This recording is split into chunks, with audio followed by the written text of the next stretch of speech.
Hey there, welcome back to the Empower Her Business Accelerator podcast. I am your host, Philippa Channer, and today we're kicking off a brand new year and a brand new series focused on measurements of success.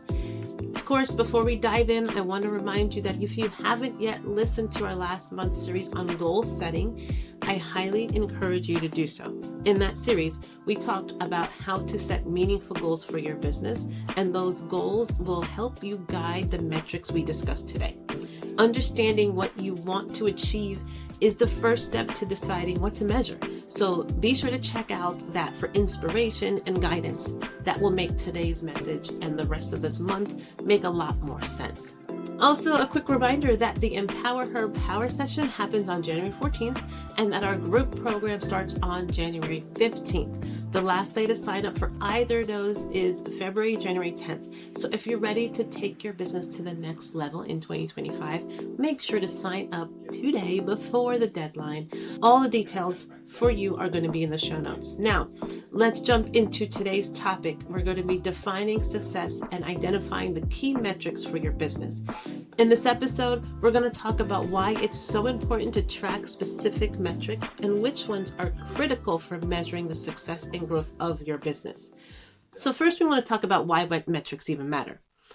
Measuring success isn't just about looking at your bank account at the end of the month. It's about tracking the right numbers that give you insights into the health of your business and the progress you're making towards your goals. Metrics like the dashboard of your car, they tell you if you're running smoothly or if there's something that needs attention. Yes. So you really want to pay attention to the dashboards of your business. All right. So when you have clear metrics in place, as the CEO of your business, it allows you to make more informed decisions about what's working and what's not. It helps you to track your progress towards your goals that you've set for yourself. It helps you to stop issues early before they actually become major problems. And it also helps improve efficiency by focusing on what drive results. All of this, of course, as you know, is important for your business. You do not want to live in your business day by day, just taking what comes at you. You want to be more proactive, in charge, thinking ahead, being able to be more in control of your business and more at ease. I think it's going to help you just as an individual sleep better at night if you at least know what's going on. It's not going to make business easy. It's going to make it easier for you to manage if you know what you're doing. Okay. All right. So key metrics to track. Again, it depends on your business goals and what you've set for yourself. Those are going to determine the metrics that you track. But here are some that no matter what goals you are more likely, no matter what goal you've selected, these are going to be something you're going to be looking at. So let's break down some of the key metrics every business owner should track. These metrics are not a one size fits all. And what's important for your business might be different depending on your industry, again, the goals you've set and your priorities. However, these categories, they're going to provide a strong foundation for measuring of success no matter where you are in your business. All right, so of course, the first thing we're going to start off with is financial metrics. Financial metrics are the backbone of any business. Without healthy finances, it's impossible to grow and sustain your business. All right, so here are a few financial metrics you should pay attention to help you understand the health of your business. First off is revenue. This is the total income your business brings in from sales. It's one of the most basic metrics, but it's important to track it consistently to see patterns of growth or decline. The next one is your profit margin. Your profit margin tells you how much of your revenue is actually profit after all expenses are paid. A healthy profit margin ensures that your business is not just bringing in money, but also staying profitable. A good tip here is to check out the book Profit First by Mike Michalowicz. I'm sorry if I butcher your name, but it's an amazing read, amazing tool, amazing guide. I've applied what he has taught in this book for my own business, and it's going to help you understand profit a little bit better and when and how to take profit from your business to ensure that your business is profitable and you're not just living paycheck to paycheck in your business. All right, so the next financial metric is your cash flow. Cash flow measures the movement of money in and out of your business.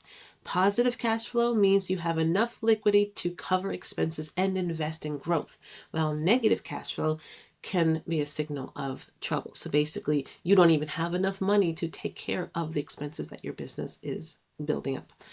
All right, so those are 3 financial metrics that are very important to your business, easy to track, especially if you already have something like QuickBooks established for your business. You can easily see these numbers and start seeing those patterns. All right, the next metric we want to look at is marketing metrics. Tracking your marketing efforts is critical to understanding what's driving customer acquisition and sales. And some of the key marketing metrics include customer acquisition cost. This measures how much you're spending to acquire each new customer. The lower the CAC, cost, acquisition cost, the more effective your marketing efforts are. A lot of people, when they hear these type of information, you immediately think of different things like Google ads or Facebook ads, stuff that have a return on investment. You can see how much money you're putting into these ads and see a return. I want to stretch you a little bit, because if you don't use Google ads or any type of social media ads to run your business or to run your marketing, then you think, okay, this doesn't apply to me, but it does. Because if you are going out and networking, or if you've joined a chamber, or you go to different networking organizations and you attend events, anytime you do that, you want to look at all the money and time that's spent and have base that calculation. So let's calculate how much it costs to join the chamber membership. Okay, so you join that, there's your annual fee, but then you also have some events that cost money to attend. And so you're spending a little bit more than just your chamber membership fee on this organization. And then you want to say, okay, how much money did I spend with this organization? And compare it to how many clients did you actually get from this organization because of your involvement in there, and calculate it backwards and say, okay, great. Hopefully you're making more money than you're spending in your membership for that organization. So that would be a great way to calculate how effective that is. All right, so there's another example. It's more than just beyond your online advertisements. The next thing is conversion rates. This tells what percentage of your leads or website visitors are turning into paying customers. Improving your conversion rate can drastically increase your revenue without having to spend more on marketing. So again, you can look at your website traffic, especially if you're using your website as a sales point. So if you're selling products or anything like that from your website, obviously this is a very important metric to check. If your website is more of like a digital brochure where they're getting the information, but all the conversions happen offline, then you really have to figure out creative ways to track the success of your website being the source of that new client. All right, so a lot of that may actually be asking your client, how did you find me, and working from there.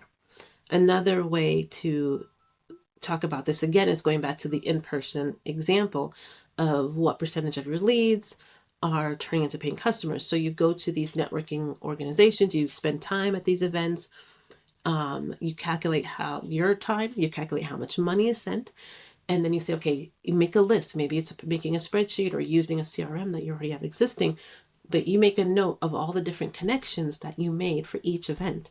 And then you have a process of where you're tracking that progress with each lead and noting which are converting. And then you can use that information to say, okay, great, my efforts of attending this particular marketing event or series of events resulted in X amount of clients, and that's how much money you've made for it. And that's how you can calculate your conversion rate for in-person networking events. It's not just what you're doing digitally online. All right, and then the next marketing metric to track, suggested track, is social media engagement. While not directly tied to revenue, tracking engagements like likes, comments, shares, all that good stuff helps you understand how your audience is responding to your content and your brand. This can be very important to help you build a library of the type of content and conversations and messaging and content you should continue to make or stop making based on how they're engaging with you. And even if you're using your marketing channels as a sales tool, like, so for instance, I don't necessarily sell my product or my services through Facebook or Instagram.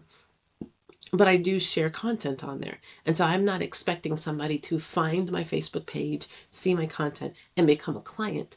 But what it's more is reinforcing my brand and my credibility, because once they meet me in person and then they check me out online, they see that kind of content, and hopefully they start engaging there and building a relationship and building trust through me there. So it all depends on what you're using your social media for. That will help guide you of what kind of engagement metrics are most important and why they're important to you. Okay, so the next group of metrics we want to look at is operational metrics. Operations are the behind the scenes elements that keep your business running efficiently. Key operation metrics that you want to consider is customer satisfaction and retention rates. How happy are your customers with the service you're providing? And how likely are they to stick around? High customer satisfaction and retention leads to repeat business and referrals. So it's very important that we are doing what we can to keep our customers happy. And when they're not happy, what we're doing to respond to that and give them customer support. Another thing we want to think about is employee productivity. If you have a team, tracking productivity can help you understand how efficiently your team is working and identify different areas where processes can be improved or enhanced or stopped, depending on how things are going. Next one we want to look at is personal success metrics. Let's not forget about your personal metrics. As entrepreneurs, it's easy to get caught in the numbers and forget about our own well-being. So this is very important to me because as a solopreneur, the health of my business is really, really depending on my health. If I'm going through something, if I am experiencing burnout, if I am experiencing depression, if I had a loss in the family, my business is impacted by that. So my health, my mental health, my physical health, all of that is important for my business. And so tracking metrics like my work-life balance. I have a weekly reminder. Every Sunday, I have to look at my calendar for the week ahead and say, okay, how have I balanced my calendar? Did I just put too much workload on this particular week? If there's more than a certain amount of hours of meetings, I need to make the decision then to say, hey, I've got to cut back. Some of these meetings either got to get pushed to the next week or just canceled completely, or just turned into an email. But I want to make sure that I'm not overworking myself and becoming burnt out. So work-life balance is important. Another thing you want to track is your mental and physical health. Are you taking care of yourself in this process of building your business? What do? You building in time to take care of yourself, even if it's just like a morning meditation session or a quick walk around the block during the day, but something just to keep your mental and physical health important and top priority. Because again, if you go down, your business goes down, and we want to keep both of you healthy. All right, so setting your own success metrics are important. And the key to defining success for your business is aligning your metrics with your goals. Once you set your business goals, like we talked about last month, again, check out last month's series. It'll help you with that. Ask yourself, what does success look like for me in the next 6 months, 1 year, 3 years, 10 years? What does success look like for you? What numbers do I need to track in order to measure that success? And also ask yourself, which areas of my business need more attention based off of these metrics? By setting your own success metrics, you're creating a roadmap to guide your business forward. All right, and it's going to be very helpful. So tracking the right metrics is essential for knowing where your business stands and how to make informed decisions to move your business forward. And remember, it's not just about the big numbers. Tracking things like revenue, tracking your marketing, your operations, even your personal well-being can all give you a more complete sense of success. All right, so ladies, thank you for joining me again today. Next week, we're going to dive deeper into our marketing metrics and explore the numbers that really matter when it comes to understanding the success of your marketing efforts. And please don't forget, the last day to sign up for the EmpowerHer Power Session or the group session is Friday, January 10th. This program, I love it. This program is a transformative experience that's designed to help you grow your business in a supportive community of female entrepreneurs. So if you're ready to start 2025 with a strong strategy, be sure to check out the program details in the show notes. I can't wait to see you there. Until next time, keep shining, and remember, success is measured by more than just your bank balance. It's about tracking the metrics that matter most to you and your business.